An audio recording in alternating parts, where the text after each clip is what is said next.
former longtime CEO of Black Entertainment Television, Debra Lee is one of the Hollywood Reporter's 100 most powerful women in entertainment and an inductee into the Broadcasting and Cable Hall of Fame. She is the founder and chairwoman of Leading Women Defined Foundation, an organization of Black female thought leaders, and is the co-founder of Monarchs Collective, a group that empowers men and women of color to sit on corporate boards. In her new memoir, I Am Debra Lee, the author charts her journey from girlhood in the segregated South to heading the first Black company traded on the New York Stock Exchange. And along the way, she offers personal anecdotes, celebrity stories, and lessons about motherhood while trying to make a career. Tonight, Ms. Lee will be in conversation with Tamala Edwards, award-winning reporter and anchor of 6 ABC Action News Morning Edition. Please welcome Debra Lee and Tamala Edwards. So thank you to everyone who came out tonight. Debra, where to begin? I loved the book. We talked a little bit in the back. I usually have 2 pages of questions. Tonight I have 4. So, I'm honored. And I'm going to read here and there from the book because you get into so much for people to think about. And we were talking in the back about voice and making choices. And there's a point in the book where you said, it took a long time for me to hear the sound of my own voice. You write about being a little girl and your father wanting you to be a nice girl. And it didn't, you know, it was also an impact that financially. He had the purse strings on what you would do, college, other things. You had some great mentors, but they didn't seem to hear you when you said what you wanted to do. It was pushing you here and there. What did it mean to take so long to find your own voice and to really be able to hear it? Yeah. Well, thank you for that question, and thank you all for coming out. So excited you're here. This has been a whirlwind week. You know, I think what I really meant, and I think I actually said it, you don't really have to find your voice, you just have to use it. And you know, not be intimidated by your father, your boss, whatever. And I think I write about how when I first started doing public speaking, my voice used to quiver. It's very noticeable. And when I became COO and had to do town hall meetings and analyst presentation, you know, I was really terrified. The day before, the day of, and the day after. It was like a 3-day thing when anyone asked me to speak. And so I had to get over that. But what I'm talking about when I talk about hearing your voice is really being able to use it in boardrooms, in your own senior team meetings, wherever you are, when you feel, you know, a certain way, and don't be afraid to express yourself. And I think being a woman, being a Black woman, there were so few of us in all rooms. You know, again, boardrooms at the company, that it, you know, I would speak up when I felt I really had to, but I would also leave meetings saying, oh, I should have said that. Oh, I wish I had said that. Oh, that person made me really mad. Why didn't I say this? And not to be confrontational, but to have the power and use my voice. And that it took me years. Even when I became COO, I didn't like going to my own senior team meetings because it was mostly men. It's mostly men who weren't invested in my success. They thought they should have my job. And we're very clear about it. So it just took years and years of getting used to public speaking, not being afraid to speak up. And learning what was important to me and why, you know, I needed to speak up at times. If I'm the only Black woman in a room, you know, I'm there for a reason, and I should make my presence felt. There's a line in the chapter, Getting Through the Gauntlet, that I told you I read it, and I had to sit with it for a minute, because it's true of my life and every woman I know. I've never had a female mentor. And it made me stop and think. If I had to think of who was a mentor, who was an advocate, I didn't think about any women. Yeah. And There weren't many around. There weren't, but one thing, a question I often get, I'm sure when you do events, you have people jump out of the crowd and say, I want you to be my mentor. There are a lot of people who are going to listen to this podcast. Hopefully those who can will say, I need to do a better job of being a mentor and an advocate, but how do you get one? What's the best way? Well, I spoke in Baltimore last night, and someone asked me, how do you get a mentor? And I said, the quickest way not to get a mentor is to ask somebody to be your mentor. Because if you ask a busy person to be your mentor, all they can think about is, this is going to take up a lot of time, I don't know you, why would I agree just because you came to my speech to be your mentor? So that's not the way. I think the best way is if there's someone you admire, whether it's a female or a male, is to ask that person to coffee. Take a small step. Say, can we have coffee? And then, if that works out, jump to lunch. If that works out, come back 6 months later and try again. I mean, I have people that work for me and have left BET or wherever that I still talk to on a regular basis. And we don't have an official mentor-mentee relationship, but of course that's what it is. They're younger than I am. I like them, they like me. And, if we're in the same city, we go out for lunch or dinner. And that's the way you start a mentor relationship. And I also make the distinction between mentor and sponsor. Mentor is someone you ask for advice. Sponsor is someone who speaks your name when you're not in the room and really go to bat for you. And I found out at a certain point when I was at a law firm that the person I thought was my mentor was not my sponsor. And when it was time for the law firm to make decisions about partnership, all of a sudden, my rating went from a high of a 1 to a low of a 3 because that person wasn't in the room advocating for me. So it's important to have mentors and sponsors. Be sure there's somebody in the room speaking for you. A good deal of the book is about Bob Johnson in many different ways. And I wanted to start with him as a boss, because you're very kind to him in many places in the book. And in fact, I've delineated one passage here. Bob was different. He would become both my mentor and my sponsor. From the beginning, he wanted to see me succeed. He kept stretching me. He'd give me assignments outside the legal department. He believed in the quality of my work and that I could do anything he asked me to do.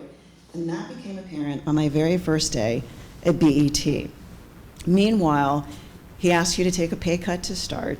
He barely gives you a budget. $18,000, I yes, remember. He barely gives you a budget. You have to go buy your own legal books. If he gives you a job before you turn around, he's giving you another job, but not more pay, not more attention in terms of your title. And the one that really stayed with me was this. This actually made me mad. This is when the company goes public. Right. You made this happen, Deborah said Bob, as the day ended and the group of us headed out to celebrate. Bob and his wife Sheila went to a fancy restaurant uptown to toast the day, while the senior vice presidents hopped in cabs going north on the West Side Highway to have our own celebratory lunch at Robert De Niro's restaurant, the Tribeca Grill. Bob hadn't given any of us stock in the company before the IPO, a regular practice for startups today. So while the company's bigwigs had become super rich in minutes, the rest of us were not. It was sobering reality that, to be completely honest, dampened our joy a tad. I was tired reading everything you were doing, and I wondered why you were so kind to him. It was great that he supported you, but I was often angry that you didn't get more or you were given too much to do. Yeah. Well, at one point I do get angry when I ask for like a $5,000 raise to compensate me for all the different jobs I'm doing. And the comp committee said no. And one of the members on the comp committee said, Deborah, if you don't like what Bob pays you, you should leave. There are lots of people who would want your job. And I just thought that was so disrespectful. At that point, I felt like I had to leave the company. I didn't think I could recover from that. The issue about the stock and the executives not having any, we didn't know any better. I'm not sure whether Bob knew better or not and who was advising him on that. But it was something that really demoralized the executive team.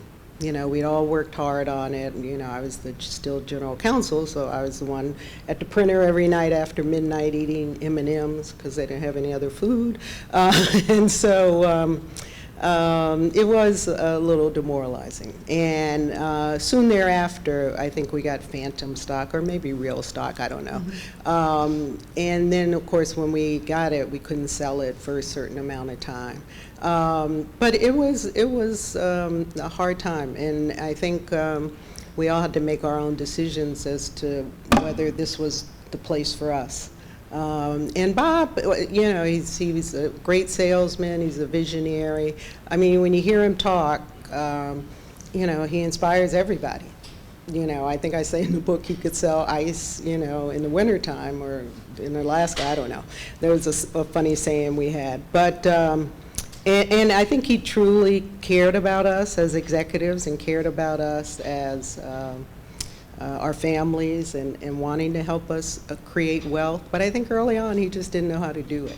And he made up for it later. I mean, when we when we went private, the executives made a lot of money. He wanted all the executives to roll over the money into the company, and most of them said no. Most of them said, you know, I was burned once, pay me now. And that made him mad. I think I rolled over half of mine. I was trying to be a team player. And that half I rolled over became more valuable when Viacom acquired us.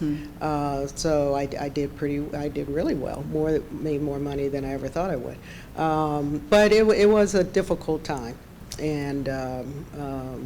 And then at a certain point, was it when Viacom bought us? I think Bob became a billionaire. You know, we were all proud of that, but again, it wasn't the same for us. No. And yet, after and you know, he will say to this day that he made more millionaires than any other black company.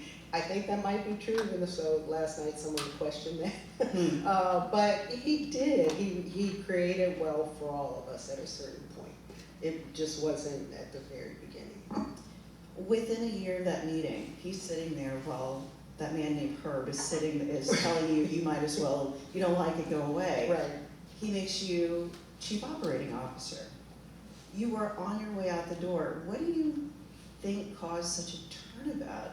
Or how do you explain how he could go from sitting there watching that meeting to saying, be my number two? Yeah. I think he knew I was getting ready to throw in the towel. I don't know if he knew how close I was, because I talk about how I was trying to open a toy store, which I thought was the perfect job for a mother. You know, I could take my kids to work or whatever. I said, this town needs more toy stores. So I never got to that. But I think he knew my attitude had changed. And, you know, by that time I was running our publishing division. I was head of business strategy. I was still general counsel. You know, most people, you want your general counsel to focus on legal affairs because things change. Not that they should be expected to have all the answers, but, you know, so I was becoming afraid that I wasn't doing a good job as general counsel any longer. So I think he decided, I don't know how or why, but decided to offer me this COO position, which I didn't know was ever going to be a possibility. I mean, all of us thought Bob would stay there to the bitter end. And I guess he realized his kids were too young to be on a trajectory to take over. And I think he was getting antsy about what he wanted to do next. So he offered me this job, and I was like, wow, okay, that's one way to solve having too many titles. You just roll them all into one. And so that happened, and I said yes. And then I was met with the wrath of everyone else in the room, you know, all the fellows who thought they had been there longer and deserved it more. And so it was a trying time, but it did let me hire a new general counsel. I was happy about that. I didn't have to worry about the law anymore. And it gave me an overview of the whole company. I had a big learning curve because there were some parts of the company I didn't know about. advertising sales, programming. There were just a lot of areas that I had to learn about. And unfortunately, I had people that weren't interested in helping me learn. You know, they've been hired by Bob. Their loyalty was to Bob, and he had to step totally back from it. I actually want you to explain what you did there, because when she says there was disrespect, there were people who showed up in sunglasses and wouldn't take them off, who wouldn't give her the reports. I mean, it was rank disrespect in front of the crowd. What do you do with that? Because a lot of women listening to this will be in this position. Yeah. It's hard to deal with because I was trying to do a good job, and these were my friends before this happened. These were the people I would go to Houston's with after senior team meetings and, you know, make jokes about Bob. I mean, we were all on the same level, and all of a sudden they didn't want to have anything to do with me. So it was really isolating. And I just had to become stronger in my management style and tell people what to do, as opposed to trying to have a consensual style. And I think a lot of women try to have a consensual, okay, we're all in this together, you know, you go do your thing, but I'll come back. And I just found I had to be more direct. And I had to terminate some people. And some people had to leave on their own. And I had to get more women at the table. I really needed more women to balance out the testosterone. I mean, that's a way to, I mean, I used to hate going to my own, because they would fight with each other, they would fight with me, you know, and it wasn't fun anymore. You know, it used to be fun. We were all pulling in the same direction. And then after I got the COO title, it was kind of them against me. And I had to get my own team in place, and I think I say in the book, it took me 6 years. 6 years. I had to bring in McKinsey. They had to do an analysis, give me a reason to fire people. You know, consultants are, you know, sorry for any consultants in the room, but a lot of times they give you the ammunition to do what you want to do from the beginning. And that's, you know, why I hired a black woman at McKinsey. And she came in, we redid the organizational chart. I demoted some people, which made them even madder. I took away, you know, fiefdoms from people. So it was a really hard time. I just had to, you know, buckle down and survive until I could get my own team in place. And there were always people that were supportive at the company. They didn't all report to me. Sometimes they had to sneak around their boss to come tell me what was really happening. But I did have a lot of support, and especially among the women. When I was appointed COO, I got more high fives from the women in the hallways. That surprised me. You know, they were like, oh, this is such a boys' club. I never thought a woman would become COO, and you're the heir apparent. I didn't expect that when I was appointed as COO. All of a sudden, I was treated as the heir apparent as soon as that announcement was made. And I didn't know that's how the corporate world worked. I thought I could be, you know, COO for ever. And I was it for 10 years, which I found out was far too long. Right. You know, when I was serving on other boards, I learned that most CEOs who accept a job say, I'll do this for, you know, 2 or 3 years, but if I'm not made CEO in that time, I'm leaving. You know, it's not usual for someone to be COO for 10 years. But I did it because I didn't know any better, and, you know, it's a matter of when was Bob going to leave. But I was treated as heir apparent from day one. We'll get to some more on that in a minute, but when you talk about what it was like to be COO, and then what you had to do with Bob getting to be CEO, how did you endure? As I read the book, your personal health, your mental health, how did you endure? Well, at a certain point, I got a therapist who helped me deal with issues. She was almost like an executive coach, because so much of what she was giving me advice on related to the company, to my relationship with, you know, people that reported to me and were trying to undermine me, and also my eventual personal relationship with Bob. So I probably could have hired an executive coach for a lot less, but she was very helpful. By the time I went to her, I was, according to her, borderline depressed, but she's told me I had anxiety, which she thought I had had all my life. And that really surprised me because I thought I was a cheerful person. I didn't know I was depressed or I knew I was,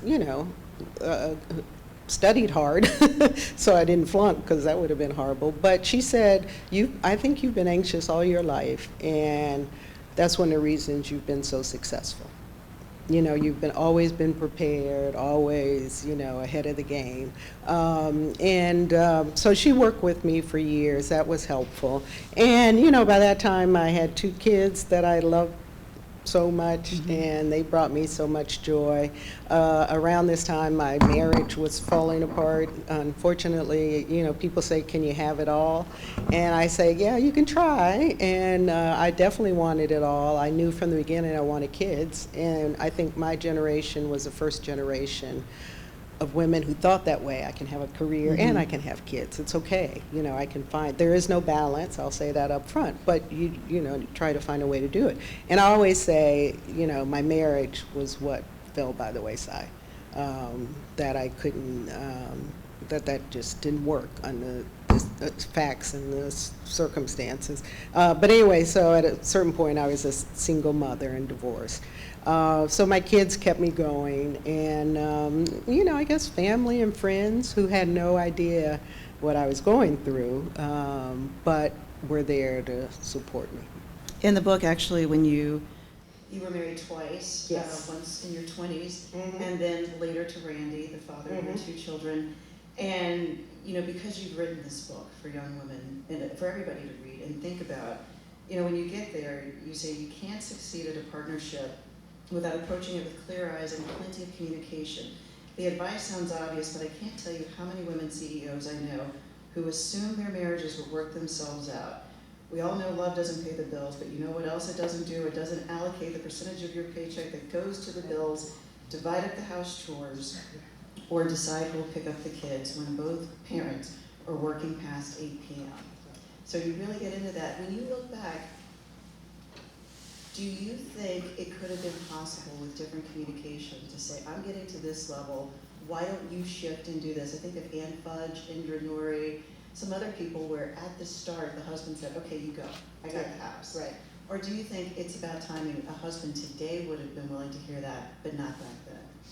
I don't know about a husband today. I mean, I think of the women I know who are CEOs or, very corporate oriented or highly driven. Some of them have stay-at-home husbands. Some of them are not married. Some of them have, very supportive husbands who, although they may work, pick up a lot of tasks that you normally would think the mother-wife would do. So I think people just have to work it out. And as I said, I think one of the issues Randy and I had was that it just started happening so quickly. I was, traveling more and more. I was making more money, and all of a sudden, what we thought was this very equal relationship wasn't equal anymore. And I think the thing that really changed it is having kids. You can be as equal as you want to before kids, but after kids, especially in the early years, the female ends up taking the bulk of the load. You have to get up and breastfeed in the middle of the night. You have to take maternity leave. And it's hard to maintain that equal relationship. And in my case, the new factor was, making more than my husband. And I talk about that. In the beginning we split everything equally. Well, when I start making more, do I start paying more? And we tried that for a while. But it's I think if you're not talking about it, if you're not clear, if you're not able to define non-traditional roles in a marriage, it's hard to maintain. You're COO, and then you become CEO, and well, eventually. And you, in the book, take pains to say the relationship with Bob did not happen till after you had been appointed COO. It's about Right. 6 months after things began to occur. And the difference I noticed is when you talk about your first two relationships, it's just love in the beginning. We're taking walks, we're so happy. It's a little bit different, and I'm going to read that section for sure from the book when you describe things beginning with Bob. You go and, he's starting to do things, and you're like, where are we going? What's happening here? What's happening here? And you have to go to his hotel room to meet him. And he says to you, meet me in my room and we'll go down together. You get there and he's shirtless. And instead of taking the bait, you step back and you're like, okay, Bob, we're going downstairs. And you think to yourself, what's he doing? I mean, I knew exactly what he was doing, but the dance, the chase, whatever this was, felt almost choreographed. And I was falling into preordained steps. And you go a little longer and you say, still, I've been married twice, I knew what I was doing, but still something about this situation with Bob never felt like it was completely in my control. Even from the beginning, it felt as though the choice wasn't quite yours, that this was a different, you don't talk about him the way you do your two husbands. Yeah. And by this time, I had been working for Bob for over 10 years. He'd been, as I said, he pushed me, he'd been very supportive of me, my whole family, always willing to help. And so this kind of came out of the blue. This kind of surprised me. But when I look back on it, and even at the time I knew this, that there would be consequences if I said no. As the wooing went on, and it's like, okay, but when would it happen? Would it happen, when I said no? Would it happen if, we started a relationship and it didn't work out? When is the other shoe gonna drop? And so, yeah, it was almost like, I had no choice. Now, people will say, and people on Twitter have said, well, why didn't she just leave? Why didn't she just say no? They were both married, and all of that's valid. And I just want to make it clear, I'm not playing the victim in this book at all. I try to tell it very authentically, and this is what happened, and this is how I found myself in this relationship. And, I could have at that time, but at that time I was already named COO. It was clear I was on the track to be CEO. And did I want to leave all that behind? And I love BET. I love what I was doing. And, I guess I cared for Bob in a way. And for maybe a while, not maybe, I won't say maybe, I thought it was consensual. I thought I had made a decision, even though I knew what the two decisions were, or the alternatives, but it felt like a relationship. We would go out together, we'd travel together, and, we eventually both got divorced, and then we were going out and people knew we were in a relationship. And then as time went on, we started disagreeing on more things, whether it related to the business or to our personal lives or whatever, and, it turned into something that I wanted to get out of. And that's when the harassment started, when I was told, well, if you break up with me, you have to leave tomorrow. Tomorrow, not, we'll do a nice goodbye for you and I'll give you a reference. Not that, maybe we could stay, or not that I'm gonna leave in a year, or, it's just so cut and dry. And then I really realized what I had gotten myself into. And it was a result of an unequal power relationship. As my boss and chairman of the company, he had all the power. And I used to hold on to the fact that I was already offered the COO before the relationship started as proof that no one could say I slept my way to the top. I mean, I was already at the top. But, it always bothered me, and always something that I kept saying to myself, this is just harassment. And so eventually he left, and I made it till when, again, with a lot of therapy, and you can hold on for 18 months, and it's gonna be all right, and you're gonna be CEO, and he's gonna be gone. And so that happened, but it wasn't until Time's Up and Me Too that I started hearing other women's stories that I was like, wow, this is really an issue in the media world, in the entertainment world, in the corporate world, in all worlds, that women are still dealing with this. And, I had a little PSDT, when I started hearing those stories. And I went to a couple of meetings and signed up to be supportive. And by this time I had moved to LA. But I would go to those meetings and I couldn't tell my story. One time I tried to and I started crying. They would have separate meetings for black women. And I think it was that, and when I finally left BET, that I was like, I have to tell my story, because my story is different from most stories, but it's still a story that, young women should know about and be warned about and understand, what the consequences can be. Well, let's put a finer point on it. I mean, to the outward world, you were this executive at the top. You looked as though you had it all, could do everything, doing 12 different jobs. Right. Meanwhile, you were walking around your house disconnecting all the phones because you wouldn't stop calling. He used the private jet to turn up at your vacation, where you were with your children.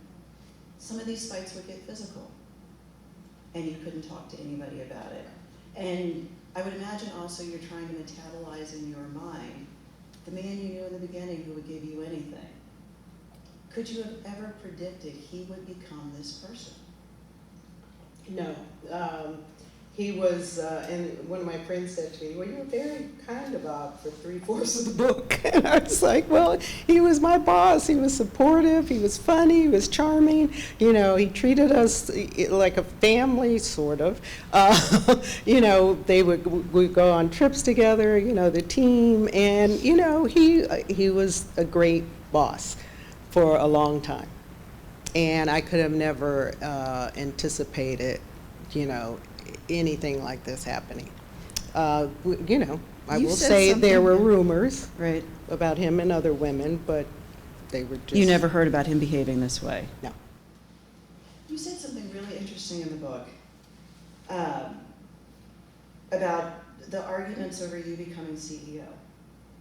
And it really stood out to me. The timeline, as you pointed out, for the transition for most number twos is about 2 years, 3 tops. It took me 10. Not because I wasn't ready, Bob wasn't.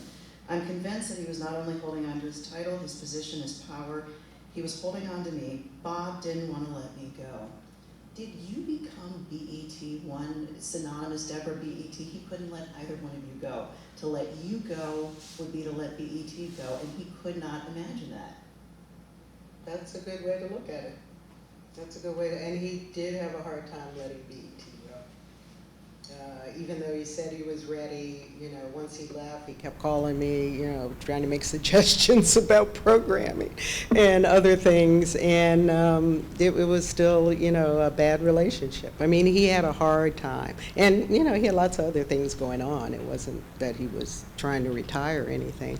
But yeah, I think it, for both of us, it became, Bob was BET, BET was Bob.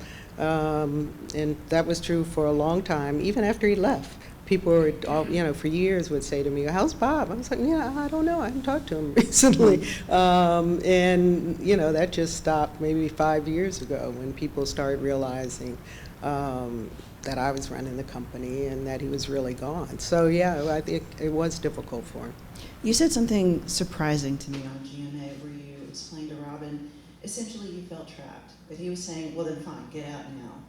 I wouldn't have a letter of recommendation, single mother with 2 kids, what was I going to do? And I'm saying, but you're Debra Lee. You get hired next Tuesday.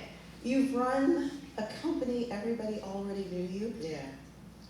I think there are a lot of women who think, I'm an everyday lady, no, I could never, this would ruin my life. They look at you and think that you could have walked out. And obviously you are an example that at any level, this can get to you. Right. Why didn't you believe, I don't need his letter, I don't need him, I can walk out of here? Because I was so attached to him in the view of other people. Oh, Bob's CEO, Deborah's COO. He brought her into this, he taught her everything he knew, he, recommended her to be CEO. So I just didn't think that the world was ready for a woman to say, no, you know, we were in a relationship and it was going badly and I just want to get out of here. I don't think, well, first of all, I'm a black woman. You know, let's start there. There are not that many black female CEOs, even to this day. That's the other reason I wanted to write the book. We just, you know, we're still unicorns. And so I'm not sure who would have said, first of all, a lot of people would have been afraid to make Bob mad. So there goes the black media world. And if I was trying for the white media world, you know, and didn't have a great letter of rec coming from the guy I worked for 20 years, I don't think it would have been as easy as it sounds. I know it wouldn't have been. I would have had to do a lot of explaining, and it would have brought a lot of things to light that I probably didn't want to bring to light at the time because I hadn't really dealt with them. So it was a pretty impossible situation. And you're right, people are reading the book and probably saying, what is she talking about? She could have left. You know, she made enough money, she probably didn't have to work again, which wasn't true at the time, but, you know, eventually it became true. But I think I was just afraid of the backlash from Bob and from the public. Sitting in this seat now, 2 questions. You know, your children witnessed some of this. What do you talk about in this time, in this journey, when you talk to Ava about it? Your daughter. Well, telling both of my kids the truth about the relationship took me years and a lot of therapy. And I waited till they were both adults, and then it still took me a couple of years, because one of the hardest things to do is tell your children you're not perfect. You know, it's not a great thing to do as a parent. They knew at some point I was dating Bob. They didn't know it started when I was still married to their dad. So actually telling them took a lot of time. And then, you know, with Ava, I could tell her a few more things than I wanted to tell Quinn. But when I told them, they were both very supportive and said, Mom, you know, my daughter said, I'm sorry this happened, you know, but and I think I mentioned I was thinking about writing a book at the time, and they were both supportive of that. But it was very hard to sit down with them and say, this is really how my life went. And, you know, maybe other parents in the room will relate to it. I mean, I know my parents had an affair before they got married. We didn't know about it till, you know, 50 years. We were 50 years old before we knew about it. And they'd probably be mad I'm talking about it now. I find family Christmas parties are great. When people get drunk, they start. I didn't know my mother was the second wife till people started drinking. Yeah. Well, to be honest, one day I was in the Cheesecake Factory with my kids, and I said something about my first husband. They were like, what? What? You were married? Yes. And it just had never come up. I wasn't trying to hide it. That guy. Yeah. It's just, we didn't have children. When we divorced, we went separate ways. He was a doctor, and we were only married 2 years. So it's not, you know, and it just never came up, but they were really mad at me. You know, you're not supposed to have a life really to right. Turning from this, you go on, you're CEO, there's so many things that you're so proud of. Little by little, you remake the network, getting rid of the bikini girls at the pool party and the rappers and scripted shows that are winning awards, so many things that you're proud of. And you have some interesting stories about the friends you made along the way and the things you learned. It opens with a story about Aretha, and towards the end there's a story about Oprah. Now Aretha wants, you know, a winter wardrobe and all these things, and you're like, I'm not doing it, but you take her calls and you stay on the phone with her. And she comes to respect you and like you. It takes you a minute to figure out if you're friends. Right. But she teaches you a lot in pushing the envelope and yet respecting someone who pushes back. On the other end is Oprah, who wants to run ads on your network and calls you, and I don't even know the word for it. And you're just like, Oprah, that's not done. You don't see ads for NBC on ABC. And she says, well, I just don't walk in the world like that. Almost as if she was trying to shame you to put her ads on. Right. And I wondered what you took out of those two different bookends, those two giants, and such different responses to be pushed back against. Wow, that's an interesting question. You really read this book? I underlined a lot of this book. I'm really impressed. Well, what I learned from Aretha, she was very direct of what she wanted, and she would always come to me, the top. She wouldn't go to my people. If whoever was doing the award show, she wouldn't ask them. She just called me directly. I want a winter wardrobe. And I'm saying, well, but she's from Detroit. She should have a winter wardrobe. It's not like she's coming from the Virgin Islands or something. And I just had to learn to tell her no. And, you know, it wasn't hard because I didn't have the money for a winter wardrobe. So even if I wanted to give it to her, I couldn't. So I just respected her about that. And she taught me how to respect myself and say out loud what you want, you know. And if someone says no, accept it and go back to what you're doing. But you might get a winter wardrobe. You don't know if you don't ask. Yeah. I heard later Kennedy Center gave her a winter wardrobe when she got the Kennedy Center honor. They have more money than I had. But, and so I think with Oprah it's a little bit convoluted. You know, instead of just saying, I want to buy, I mean, she started out by saying, I hear you have a personal problem with me.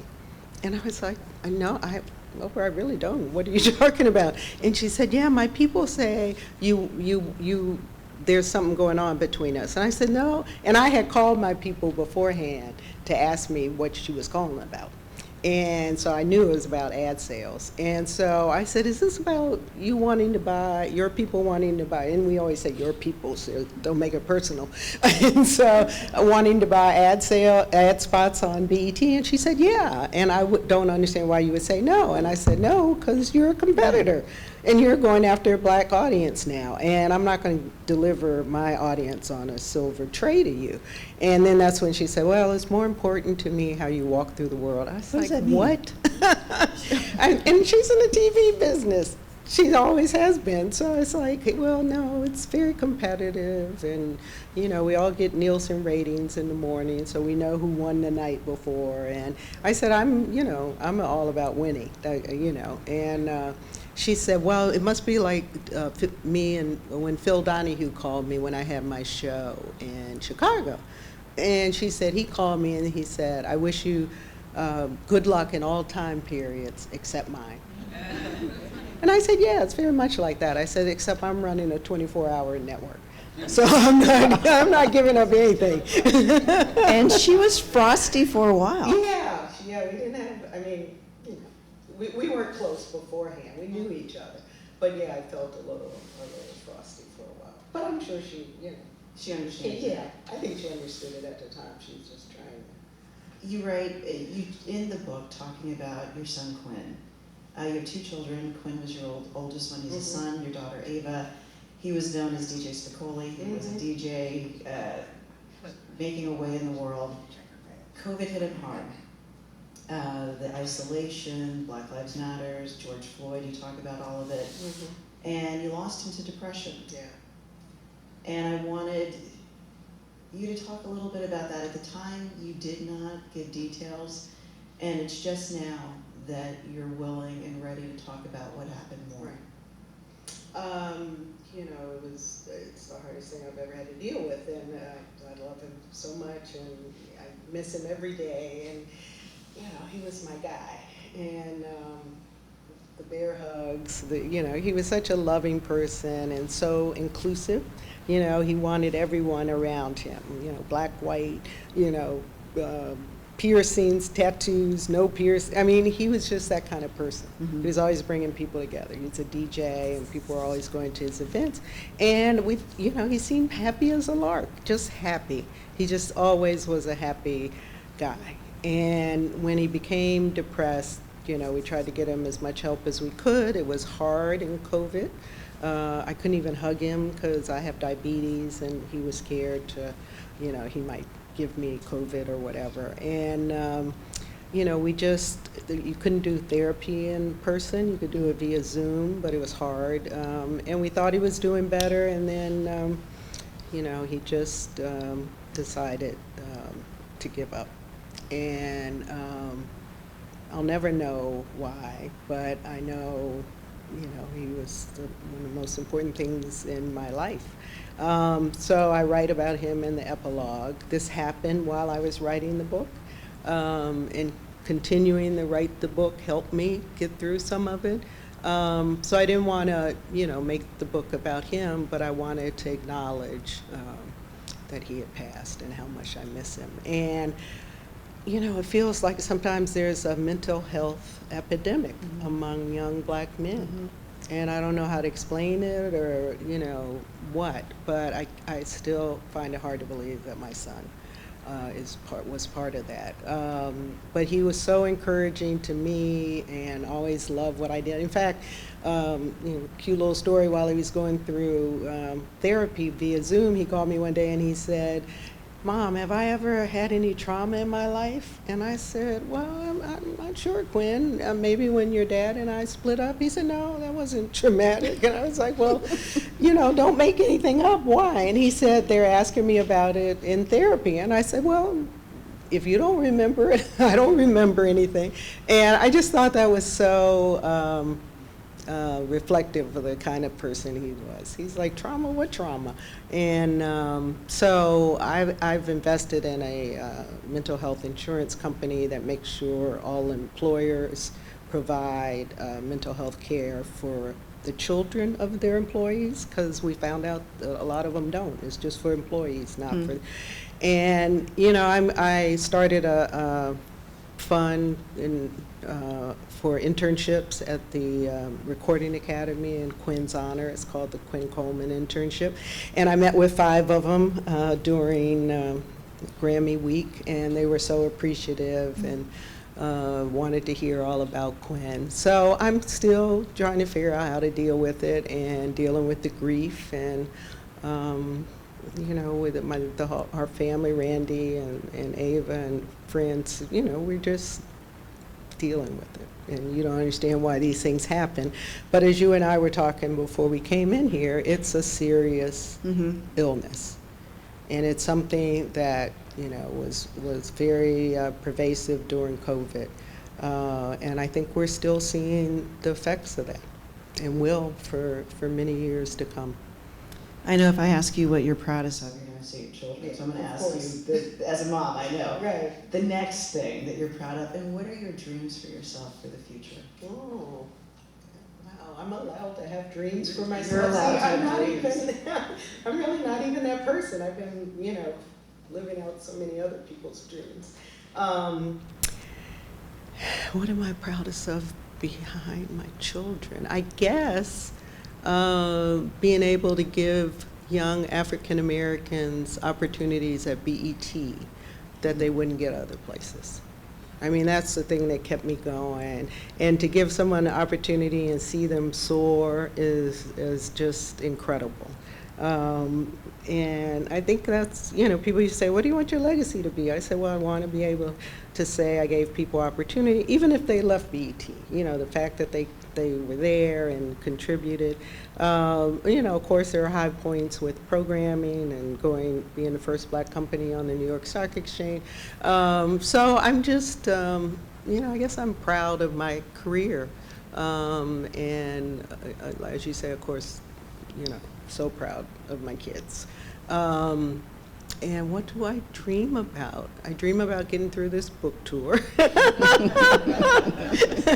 It's been a grueling week.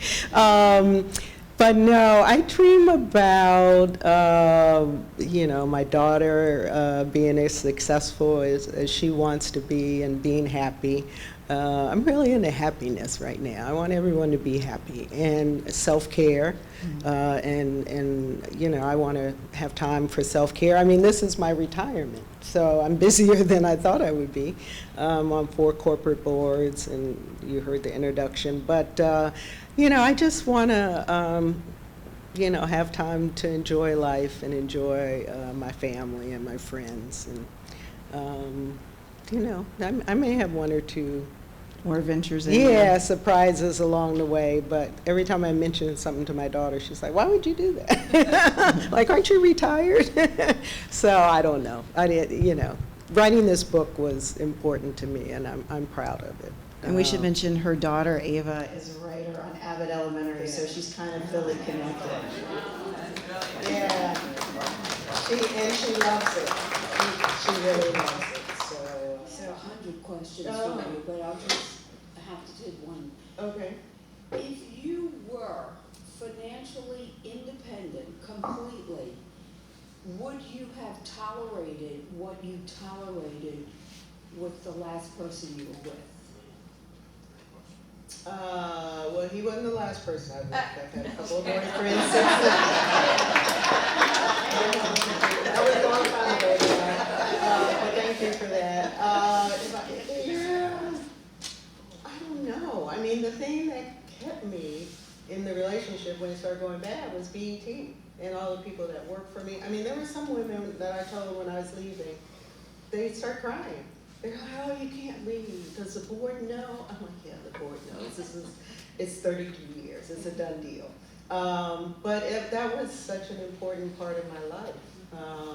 That being financially independent would have helped, but I really think a lot of it was about, how much I wanted to run BET and be successful at that. Even after Bob left, and I was CEO for 13 years. And that's a long time. I found out later that CEOs don't even last that long. It's 4 or 5 years. But I wanted to prove to the world that I could do it. That, I deserved it, I could do it, I could transform BET. And that was really important to me. And when I finally left, I felt like I had done, as much as I could do. I wanted to do more. But, they tell you, when it's time to leave, so. I have a question I about, hope she doesn't mind I said that, but she did fool me. Uncut was this video show that we had on at 3 o'clock in the morning, and that was pretty risque. In fact, I never saw it before I took over. And it's the first thing I canceled when I took over, because it was pretty risque videos. but I have a question, if you have any thoughts about the state of television right now, but specifically Black media, really. Do you have any thoughts about that? Well, I'm happy to say there are a lot more alternatives now. There are a lot more fully targeted networks toward African American, and other networks have realized that we're a really loyal audience. And if you give us high quality, authentic programming, we will show up. So a lot of networks have their Black nights, whether it's Bravo with Wednesday or VH1 with Monday night. And then with the streaming services, there are a lot more opportunities. So it's a good time to be a producer or actor or director in the Black space, because there's a lot of demand for it. I just hope the door stays open longer. Sometimes the door opens and then it closes quickly. And now Asians and Latinos are asking for their time, and they should have their time. I think this Academy Awards on Sunday night is going to be amazing for Asians. We should all be included. And it's all about inclusion and not making decisions based on whether you think it's a Black show or a white show. I mean, so many shows have proven that all kind of people want to watch. When we had on a New Edition miniseries, and it did really well, all kinds of white people were coming up to me saying, oh, I love that show, and that was the best show. I grew up on New Edition, or Being Mary Jane, or The Game, or some of the other shows. I don't think it needs to be segregated. A good story is a good story. And whether it's, features Latinos or Asians or Black folks or a mixture of all of them. How about that? With Being Mary Jane, we were very intentional on not doing what Friends did to Black people, pretending like there were no Black people in New York City. So Mary Jane's producer was Hispanic. The manager of the television network was white. You know, we tried to mix it up. We wanted it to look like the real world. And I think, you know, hopefully more places are doing that.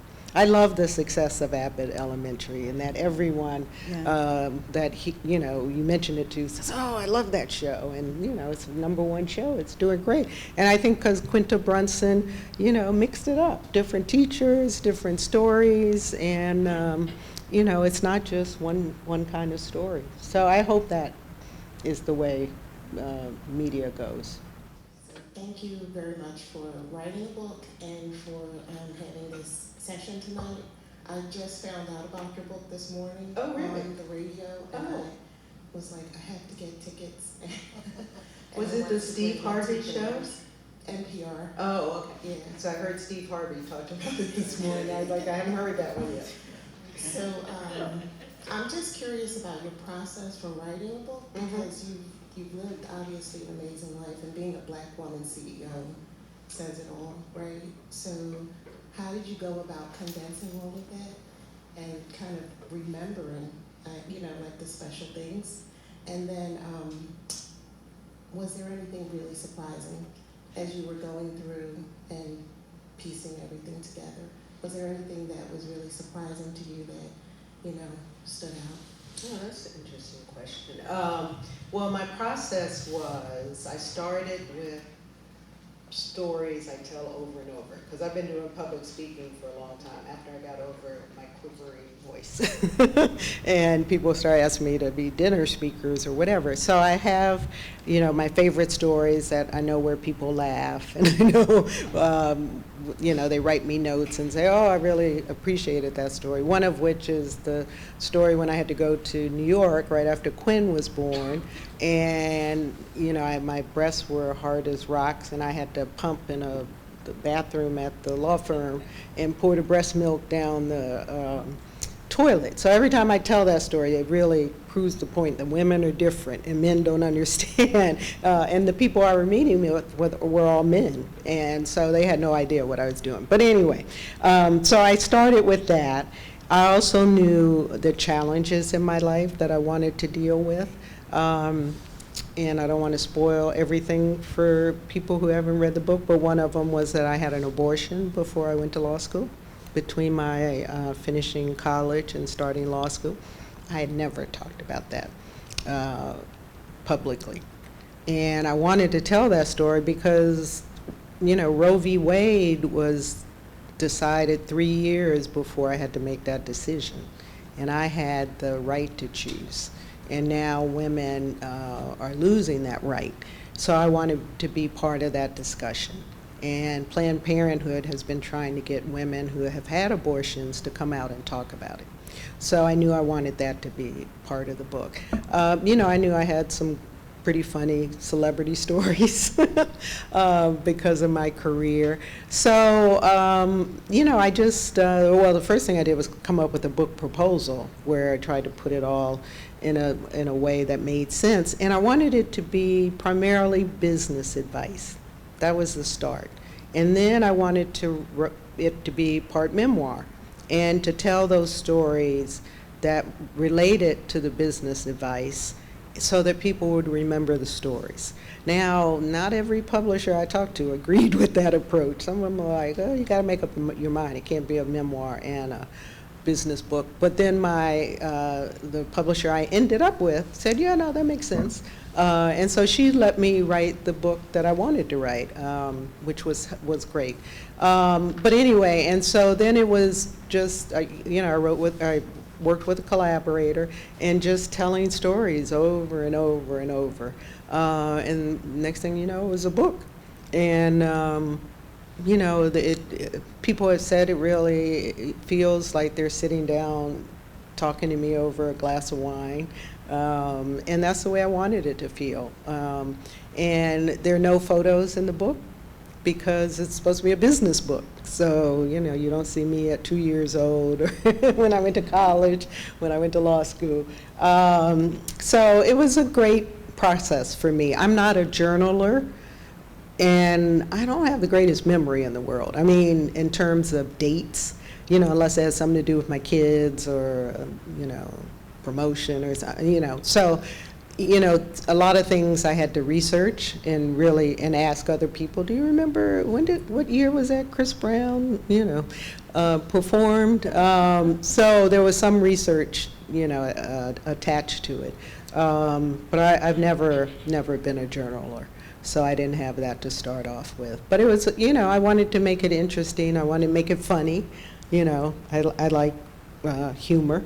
And I wanted it to be truthful and tell the full story. So we're wrapping up, and as we leave, I do have to ask you, What would you think about Tyler Perry or Byron Allen? The rumors that they might buy BET. You did have to go there. I gave you the right to say I've been trying to avoid that question all week. It's funny that announcement came out the day my book came out. Tyler's doing so much programming and a programming deal with BET. He's got 90 hours a year. So he's doing a lot of, it would make sense. I knew that was probably always his goal. And I think, a lot of Tyler. Byron, I don't know as well, but he's a great businessman. So I think it's going to be interesting to see who ends up with BET. And I was surprised that Paramount was ready to let it go. Because people have called over the years, asking to buy it. So it'll be an interesting process. But I don't have a horse or a dog in this fight. Well, whoever it is would be smart to come and pick your brain. Oh, that's Well, a shame. thank you to all of you who came out this evening. Debra, thank you for writing the book. Thank you.